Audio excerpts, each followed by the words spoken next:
Mr. President, today marks my 38th edition of Waste of the Week. With our nation $19 trillion in debt, I'm going to continue to come to the Senate floor. Every week the Senate is in session to highlight verified and documented examples of waste, fraud, and abuse. I turn to organizations, nonpartisan organizations like the Government Accountability Office, and other reports that indicate, thankfully, somebody's looking into how we run this government and coming up with examples of how we can run it better, letting the American people know that we're not wisely and carefully spending their taxpayer dollars and hopefully taking remedial action. Last year, I detailed an investigation by the Nonpartisan Government Accountability Office, so-called GAO, that discovered that fraudulent applications are being accepted by healthcare.gov. That's the government's healthcare website for choosing Obamacare plans on the federal exchange. Just last month, I discussed a new report from the GAO that outlined how healthcare.gov allowed people to sign up for and receive Obamacare benefits without proper verification. They did a test. They made up some names.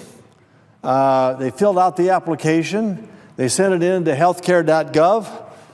11 of the 12 tests came back approved. No verification whatsoever. Subsidies started going out to these people. And even after they were notified at the Center for Medicare and Medicaid, it took months to correct. And some people collected these subsidies, these fraudulent subsidies went somewhere. These were just made up names. When you look at 11 out of 12, you got to say something's wrong with the system. And if you extrapolated that out, it could be a stunning number of fraudulent claims of applications certified, subsidies sent to people that don't exist. Today, I want to discuss even more Obamacare problems, and this one totals up to $1.616 billion worth of problems, and let me explain.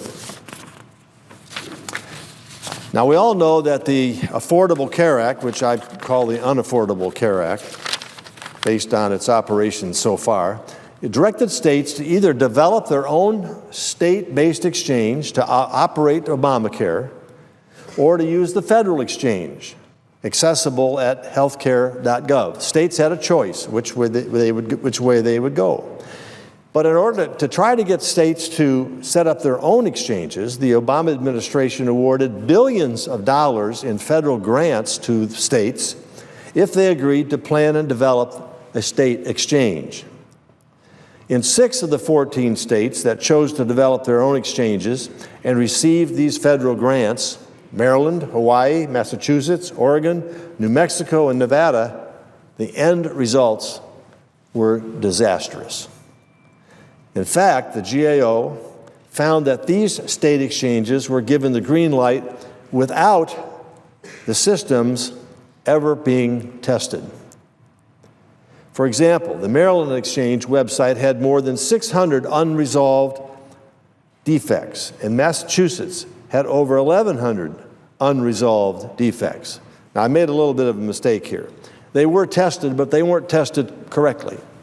They weren't tested thoroughly, and that's why we come up with these unresolved deficits. And yet the exchanges were given the go-ahead by the Obama administration, even though these unresolved defects were not realized and not addressed. In Oregon, a state exchange was set up by political operatives, and months after the enrollment period began, the online Oregon exchange couldn't enroll a single person, and applicants had to fax in their handwritten materials. Talk about a dysfunctional rollout, and we talked about on this Senate floor. Here in the rush to prove that Obamacare was what this country needed and that the government could efficiently and effectively run a health care system, in a rush to prove and get the thing up and going according to what the promises were, all kinds of mistakes were made. Oregon's abysmal failure cost taxpayers $305 million, plus an additional $41 million that had to be spent to bring Oregon onto the federal exchange. In other words, they failed to set up their state exchange, cost taxpayers $305 million, and then they had to spend another $41 million to transfer it over to the federal exchange.